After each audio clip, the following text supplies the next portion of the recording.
Olivier Andrieux, bonjour. Bonjour. Alors, vous sortez Réussir son référencement web, édition 2011. Quelles sont les nouveautés du côté du référencement Google? Alors il y a eu pas mal de choses, hein. En fait, le but de ce livre, c'était d'abord de mettre à jour les chapitres qui existaient, parce que tout ça, ça bouge, hein. Même si le référencement, c'est un domaine où il y a peu de révolution, mais c'est en constante évolution, donc il y a quand même pas mal de choses qui avaient évolué.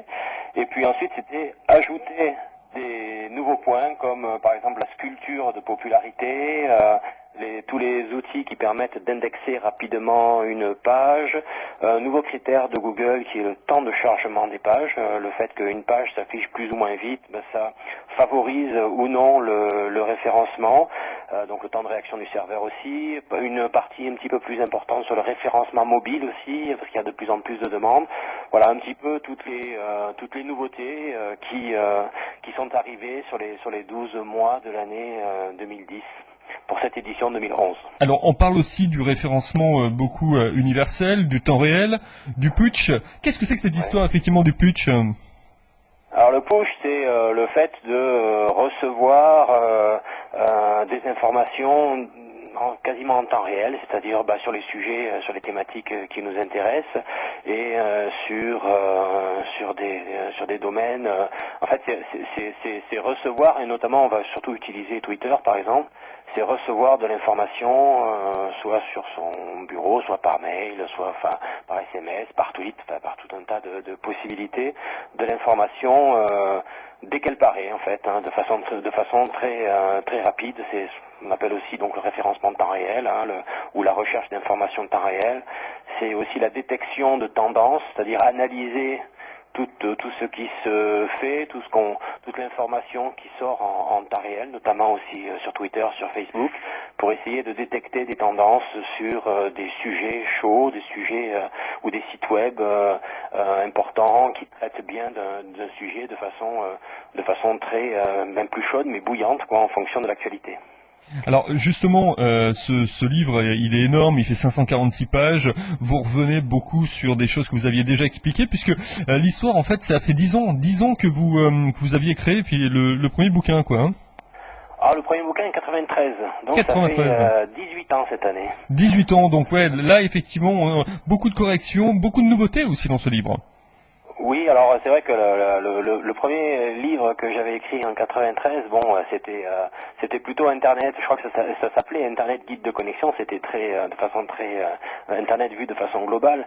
Le premier livre sur le référencement, je crois que ça fait un petit peu plus de ouais, 10-12 ans et en fait, entre-temps, il y a eu des réécritures totales parce que parfois ça a beaucoup changé et puis au bout d'un moment, on peut plus mettre à jour. Hein, à un moment donné, il faut tout remettre à plat.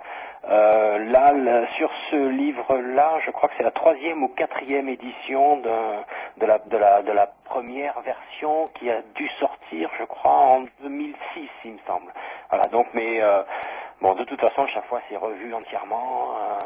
Voilà, faut pas laisser des choses qui soient obsolètes. Et pour le moment, il est sorti en décembre. On est au mois de mars. Puis j'ai revu dernièrement, parce que bon, du coup, je travaille à la version de 2012. J'ai revu de façon globale le contenu. Je touche du bois, mais il n'y a pas trop de choses qui sont obsolètes encore, donc c'est très bien. Ouais, c'est vrai, et c'est un peu la réflexion que je me faisais en le lisant. Je me disais, à part effectivement donc les réseaux sociaux qui sont nouveaux avec un référencement différent, à part les landing pages, à part effectivement les modifications avec Mayday, à part Caféine, etc. Il y a pas grand-chose de nouveau, je dirais, sur le devant de la scène de Google, à part effectivement peut-être ce temps réel, cette recherche universelle, et puis cette quête des moteurs, je dirais, épurer au maximum effectivement leur index pour justement essayer de pallier à ce manque de visibilité, parce qu'aujourd'hui on sait que un internaute sur deux effectivement trouve un manque de pertinence par rapport à Google. Oui, alors moi j'ai pas les mêmes chiffres, hein. Je trouve que les gens globalement sont plutôt satisfaits des moteurs de recherche, ce qui à mon avis est un problème d'ailleurs parce que on n'est pas du tout dans la situation d'il y a quelques années où les gens n'étaient vraiment pas contents des résultats des moteurs et finalement ça a permis à Google d'arriver et ça a permis une innovation très importante dans le domaine. Aujourd'hui, je trouve qu'il y a un certain ronronnement autour des moteurs de recherche, mais c'est aussi parce que les gens sont finalement assez satisfaits de façon globale des résultats. Ceci dit, il y a quand même beaucoup de choses qui se passent, mais bon, la recherche universelle, ça fait quand même trois ans que ça existe, mais il y a quand même des choses qui se passent. Là, en ce moment, c'est Panda, la mise à jour Panda qui va arriver en France et en Europe, et tout le monde se pose des questions sur ce qui va se passer avec ce système de lutte contre le spam de Google, etc. En fait, je le disais, il n'y a pas de révolution. Mais chaque année, il y a un lot de nouveautés suffisant finalement, parce que moi, si rien ne se passait, je ferais pas de nouvelles éditions, je vois pas l'intérêt. Si on regarde juste entre l'édition 2010 et l'édition 2011, c'est passé de quelque chose comme 430 à 550 pages, je crois. Donc c'est quand même qu'il se passe des choses. Il y a 120 pages qui ont été rajoutées, et c'est pas que des grosses images. Donc il y a quand même des choses qui se passent dans le domaine, et finalement il y a largement de quoi écrire. Mais par contre, c'est vrai qu'il n'y a pas de révolution. La dernière révolution du monde des moteurs de recherche, c'est Google, quoi. Alors la révolution, en fait, elle arrive peut-être aussi au niveau multimédia, parce que je me suis laissé dire, j'en ai récupéré un de façon in extremis, SEO optimisation, optimiser effectivement votre référencement web, c'est un DVD. J'ai vu que maintenant vous mettiez dans les DVD avec effectivement quelqu'un de pointure aussi, David Degrelle. De première position, et c'est vrai que bon, moi je l'ai même pas ouvert encore, hein, il est sous son blister, donc c'est assez cérémonial, on va dire. Je vais regarder ça à tête reposée. Pourquoi avoir voulu effectivement aller du côté du DVD? Mais d'abord parce que on me l'a proposé, ce qui était une bonne raison, et que j'avais jamais fait de DVD, donc je me suis dit tiens, c'est peut-être une façon originale, et puis une autre façon de faire passer le message pour donner des informations aux gens sur le référencement. Et puis finalement, le format DVD, même si de façon globale, hein, ce sont les mêmes messages et quasiment les mêmes informations que j'essaie de faire passer, mais le DVD permet l'image, permet de montrer non pas des images fixes comme dans un livre, mais de proposer des déroulés de manipulation, en indiquant, enfin devant une caméra. Enfin, d'ailleurs, sur le DVD, on voit ma tête pendant 3 minutes au début. Après, c'est que des slides d'information, de la parole, et surtout le plus de manipulation à écran possible, ce qui permet de donner une autre dimension, un autre type d'information, une autre approche au métier de référencement, ou est-ce qu'il faut faire pour bien optimiser un site, qui m'a semblé intéressant. Alors voilà, il y a 6h25 de vidéos sur le référencement.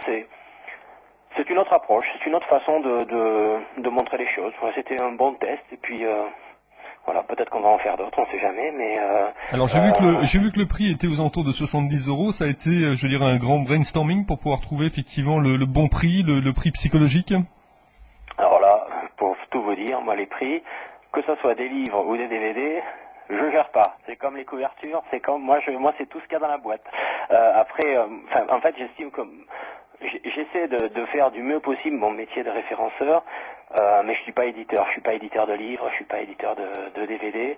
Alors j'imagine que la réflexion de l'éditeur, c'est de ne pas vendre non plus un DVD trop bon marché, parce que quelque part ça dévalorise le contenu.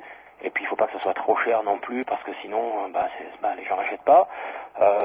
Mais c'est un vrai travail d'éditeur que je connais pas très bien. Par contre, l'éditeur, c'est les formes, l'éditeur des DVD, qui a tout un catalogue de DVD à différents prix. Donc je lui fais entièrement confiance pour le prix qui, j'en suis sûr, est le meilleur possible. Alors, on revient à réussir son référencement web édition 2011, un gros pavé. Aujourd'hui, qu'est-ce que vous rencontrez comme difficulté chez les entrepreneurs? Qu'est-ce qui est difficile à leur faire passer comme message et que vous essayez peut-être de réussir à faire passer dans ce livre? En fait, difficile à faire passer, c'est assez difficile à dire, parce que moi, dans mon activité au quotidien, je fais pas de prospection, je cherche pas, je travaille que sur le bouche à oreille, et en règle générale, quand les gens s'adressent à moi, ils sont souvent sûrs et persuadés qu'il faut qu'ils fassent du référencement. Donc voilà, c'est des gens qui sont déjà, comme je travaille plutôt avec des entreprises plutôt de grande taille, c'est des gens qui sont complètement, pour qui le référencement c'est un sujet évident, il faut qu'ils y aillent. Ensuite, c'est souvent, en fait, on s'aperçoit que sur des structures plus petites, donc là, c'est plutôt dans les conférences ou les formations que je fais. Quand vous dites plus petite, c'est-à-dire PME, PMI, voilà, auto-entrepreneur? ou TPE, ou ça va du gîte rural à la PME de 200 personnes. Enfin, voilà, c'est pas les grands groupes, hein. C'est des entreprises plus petites qui ont souvent une vision stratégique du web. Sur laquelle ils auraient envie de passer plus de temps, mais voilà, on est tous pris par le temps, c'est pas toujours évident. Et ce que je remarque en fait, c'est pour ça que je sors des livres, c'est pour ça que je sors des DVD, mais ce que je remarque, c'est un défaut d'information, vraiment. Souvent, les gens sont restés à une connaissance, une information sur le référencement qui date d'il y a quelques années. Les prestataires de référencement parfois donnent des informations aussi qui malheureusement sont un peu usées, un peu anciennes. Je trouve, par exemple, un exemple type, je vois encore beaucoup de gens qui remplissent des balises méta avec les mots-clés dans les pages alors que Google ne lit pas cette zone depuis 10 ans, enfin, et que c'est quasiment inutile aujourd'hui pour le référencement. On est encore à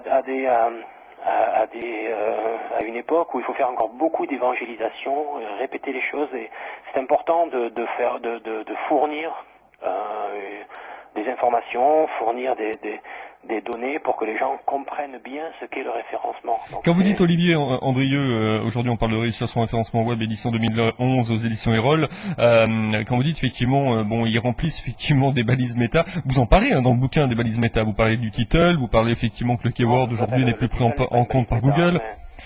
C'est important quand même les balises méta. Enfin, le title est important, mais c'est pas une balise méta. Les balises méta, c'est keywords de description, et description est important. La balise méta description est importante parce que c'est le texte qui est repris.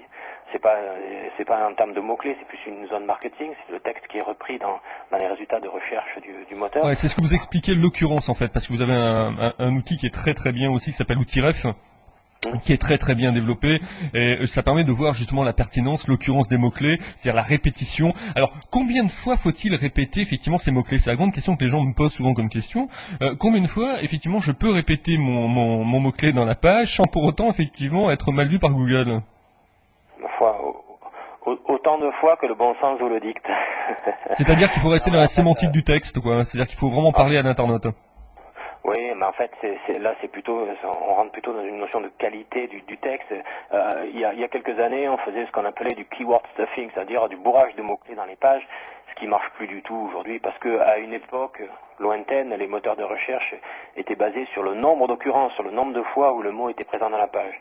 Alors que maintenant, il y a des gens qui sont plus ou moins contre cette notion, mais on parle souvent de densité de mots-clés, c'est-à-dire dans un texte qui est long, on peut mettre un certain nombre de fois, plus souvent en tout cas un mot, que dans un texte qui est court. Si vous avez un texte qui est très court, faut pas répéter plus de 1, 2 ou 3 fois le même mot. En fait, c'est plutôt en fonction de la taille, mais c'est du bon sens, hein. Il faut que le mot soit présent dans le texte et que ça reste lisible pour l'internaute, parce que quand même le site web et le contenu, il est quand même fait pour l'internaute. Alors si vous mettez le même mot dans chaque phrase, ça devient rapidement complètement illisible. Donc, une autre question qui revient faire assez souvent, Olivier, c'est effectivement le prix. Combien faut-il payer pour un référencement? Ça, c'est une autre question qui revient assez souvent, où les gens effectivement nous demandent, mais oui, mais combien ça va me coûter de faire un référencement? Aujourd'hui, combien on peut vendre un référencement web? Moi, je dirais entre 0 et 1 million d'euros. En fait, on peut pas, c'est une boutade, parce que c'est très difficile en fait de répondre. Malheureusement, moi j'aimerais bien répondre, voilà, ça coûte ça, ça coûte ça, ça coûte ça. Je pense que dans beaucoup de cas, par exemple en lisant un bon livre, on peut s'en sortir tout seul. En appliquant. Par contre, il faut avoir la main, effectivement, c'est du temps, hein. Il faut avoir la main sur son site, mais bien connaître les mots, savoir où les répercuter dans les zones des pages, etc. Ça peut, parce que finalement le référencement c'est quoi? C'est faire un site optimisé pour les moteurs, c'est ça. Alors après, c'est soit le site est déjà en ligne, il va peut-être falloir casser pas mal de choses pour le rendre réactif par rapport au moteur, soit le site n'est pas encore en ligne, et à ce moment-là, on a beaucoup plus de latitude pour penser référencement avant la mise en ligne. Et ça, c'est quand même là que ça marche le mieux. Et penser le référencement avant la mise en ligne, ben, quelque part, une fois que le site il sort, qu'il est optimisé pour les moteurs de recherche, ben, il faut se focaliser sur le contenu, mais en termes de référencement, quasiment tout sera fait. Donc en fait, chaque site est un cas particulier.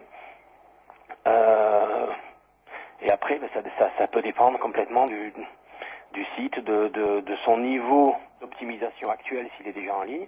Après tout, si 90% du travail est déjà fait, il n'y aura pas beaucoup de travail. Si rien n'est fait, il y aura beaucoup de travail. Ça dépend complètement du site et aussi de la phase dans laquelle il est. Hein. Est-ce qu'il n'est pas encore en ligne? Ça, c'est encore mieux. Est-ce qu'il est déjà en ligne? Bon, ben, on verra. Souvent, en fait, quand on me pose la question combien ça va coûter en référencement, ça revient souvent à combien ça va coûter de casser le site existant pour le rendre réactif au moteur de recherche. Et là, en fonction de l'état du site, ça peut coûter plus ou moins cher ou ça peut être rapide, long. Enfin, Alors, c'est vraiment du cas par cas, vraiment. C'est vrai que dans Réussir son référencement web, vous vous attaquez aussi à autre chose en disant, bon, les gros sites portail des années 1999, 98, 2000, aujourd'hui c'est un peu terminé, quoi. Il vaut mieux avoir un mini-site qui fonctionne bien ou voir plusieurs mini-sites qui fonctionnent bien. C'est un peu ce que vous essayez de nous faire comprendre. Oui, sachant que mini-site, il faut pas qu'il soit trop petit non plus, parce que il vaut mieux avoir, disons, un site qui traite d'une thématique précise, plutôt que un site qui traite de plein de choses différentes.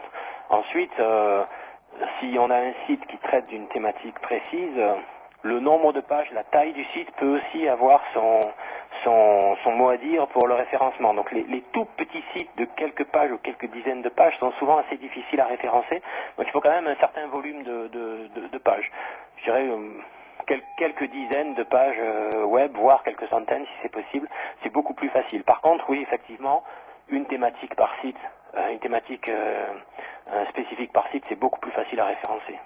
Alors, on va terminer maintenant sur on va dire ce qui a vraiment, ce qui a le vent en poupe en ce moment, c'est les landing pages, c'est-à-dire ces fameuses pages d'atterrissage où on va optimiser en fait une page web et on va l'optimiser de A jusqu'à Z. Alors, vous le disiez très justement tout à l'heure, beaucoup de gens encore font l'erreur, c'est-à-dire qu'ils font faire des sites internet, ils pensent absolument pas au référencement et puis ils se retrouvent en position d'étau, quoi, un peu en position d'écueil. Oui, oui, et malheureusement, moi les landing pages c'est pas mon truc, donc c'est vraiment parce que le problème de la landing page, c'est de faire des pages spécifiquement pour le référencement, c'est que c'est des espèces de rustines, des espèces de verrues par rapport au site, sur lesquelles on va avoir énormément de mal à attirer du lien de la part d'autres sites. Et finalement, pour moi, c'est une solution qui risque de coûter beaucoup d'argent et qui sera pas super efficace. Donc, à mon avis, lorsqu'on a un site web, il vaut toujours mieux vérifier et essayer de travailler sur les pages existantes du site. C'est souvent beaucoup plus intéressant. À part quelques cas, par exemple le site 100% HTML, l'erreur fatale, pardon, pas 100% HTML, 100% Flash, le site 100% Flash qui est typiquement l'erreur à ne pas commettre en référencement, et puis sur l'iPhone et l'iPad aussi. Effectivement, quelqu'un qui a un site 100% Flash n'a pas d'autre solution aujourd'hui que de créer un autre site entièrement en HTML. Alors on peut l'appeler site accessible, landing page, on peut l'appeler un petit peu comme on veut. Mais là, effectivement, il n'y aura pas d'autre choix pour le référencement que de faire des pages, des vraies pages HTML.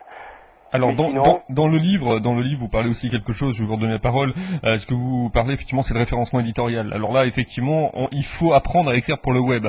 Donc, je me mets à la place effectivement des entrepreneurs qui nous écoutent et qui doivent se dire, mais justement, qu'est-ce que je vais faire, quoi? Moi, j'ai pas appris à écrire pour le web.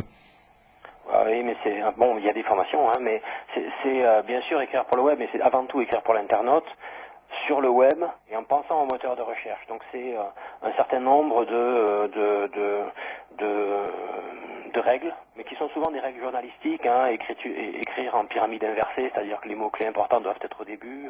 Ça reste complètement du français, c'est pas du langage de robot ou des choses comme ça reste du français, mais effectivement, ça veut dire faire des pages qui font entre 200 et 400 mots, avec les mots-clés qui sont dans le titre, créer un chapeau à chaque fois, donc un petit résumé au début de la page.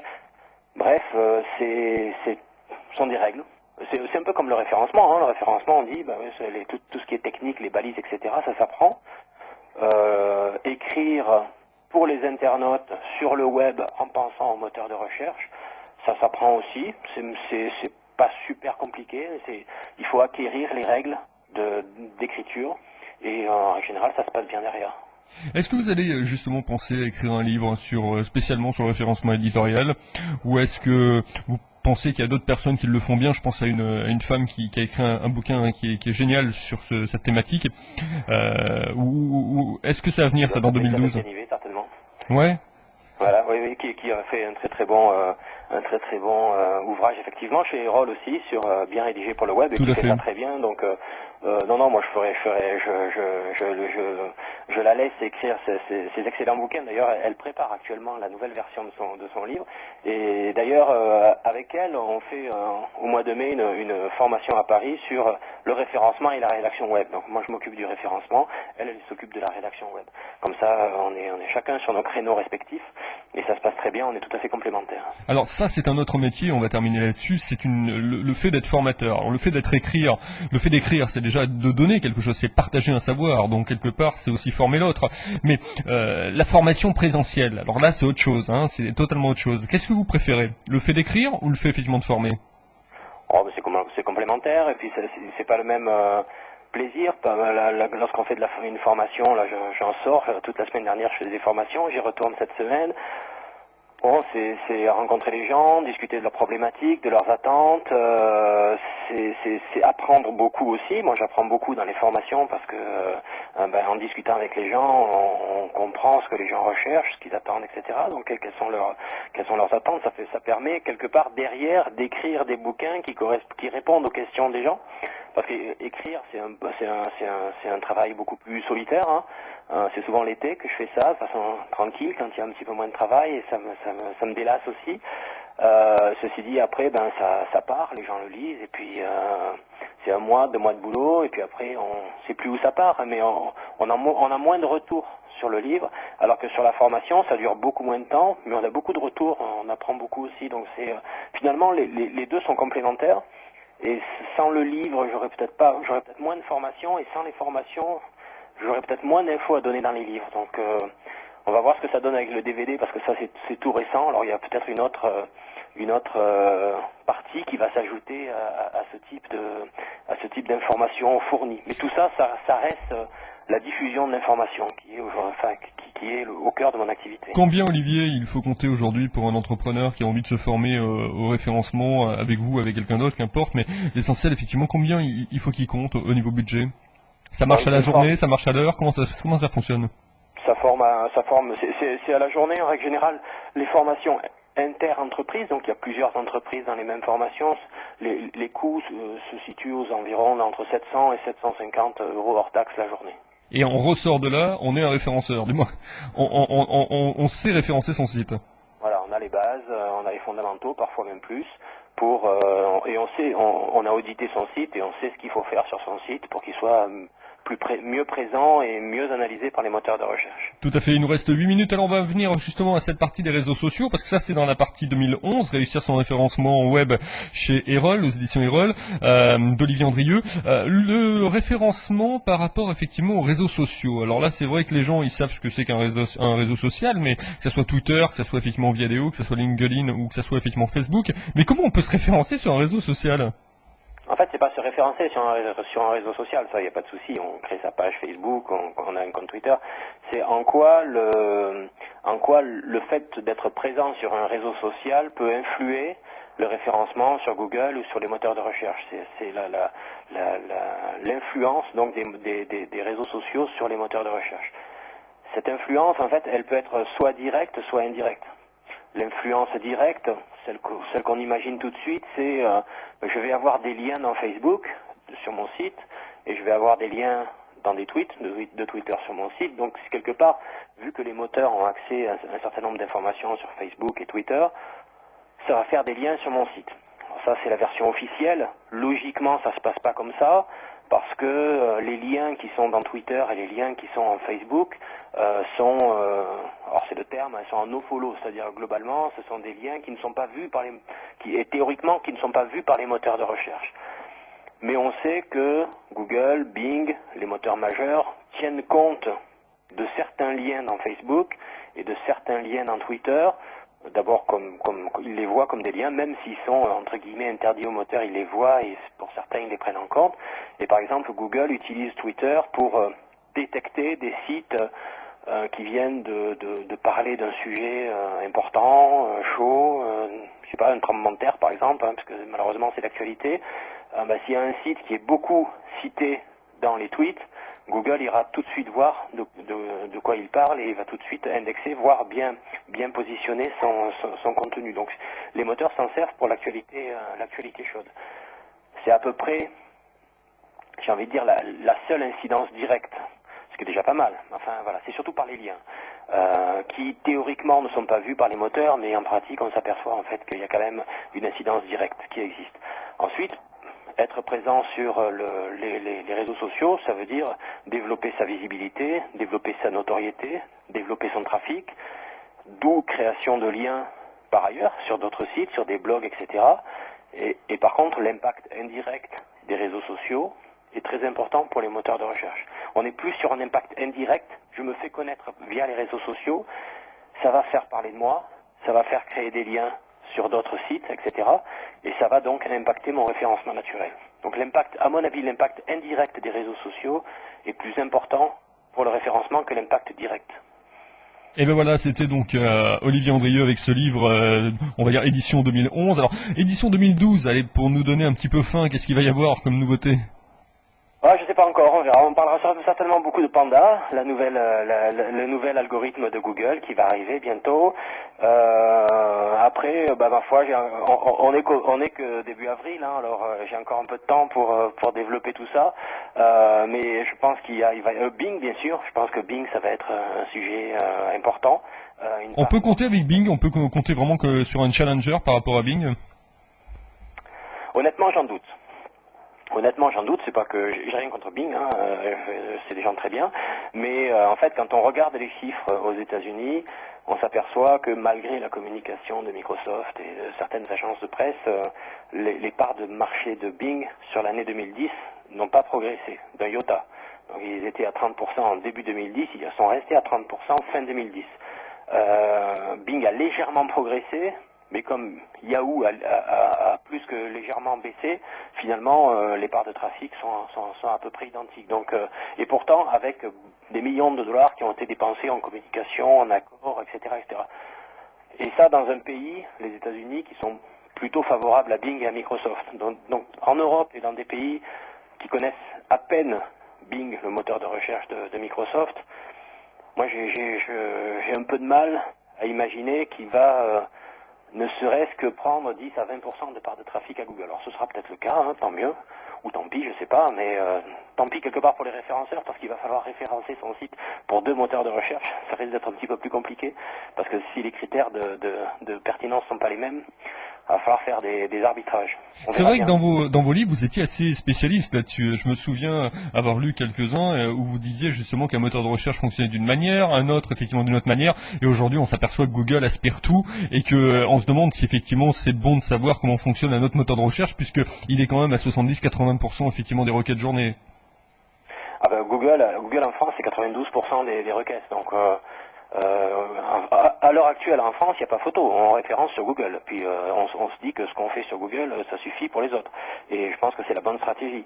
Le jour où Bing aura 20% de part de trafic, effectivement, pour un site américain par exemple, on commence à bien regarder Bing, puisque Bing a quand même 30% de part de trafic, ce qui n'est pas rien, Google 65%, mais pour un site français et à vocation française, Ma foi, oui, Bing. Pour aujourd'hui, ça vaut pas le coup. On n'est plus à une époque où il y avait plein de sites, plein de moteurs type AltaVista, Lycos, Infoseek, Excite, il y en avait plein, Webcrawler. Bref, il y en avait pas mal aujourd'hui. En Europe, en tout cas, Google avale tout. Donc on fait des référencements sur Google. Tout à fait, c'était Olivier Andrieux. Vous ne quittez pas Olivier, je vais vous retrouver en antenne. Réussir son référencement web édition 2011 aux éditions Erol, je vous le recommande, hein, bien évidemment, parce que c'est un pavé. Peut-être que quelque part vous aurez un petit peu mal au thorax une fois que vous l'aurez lu, parce que quand on le prend allongé, on en a pour un bon moment. Je vous donne pas le nombre de pages parce que justement c'est là-dessus que je vais vous faire participer pour gagner les 6 livres effectivement d'Olivier Andrieux, donc qui sont à gagner, que les éditions Erol vous offrent. Donc à vous de trouver justement combien il y a de pages dans réussir son référencement web et vous serez effectivement les euros gagnants si vous m'envoyez un mail sur webmarketing@live.fr. Les 6 premiers mails donc sont gagnants pour remporter ces 6 exemplaires de ce livre. Je pense qu'il va être une véritable bible. Ne quittez pas Olivier, je vous retrouve en antenne. Merci.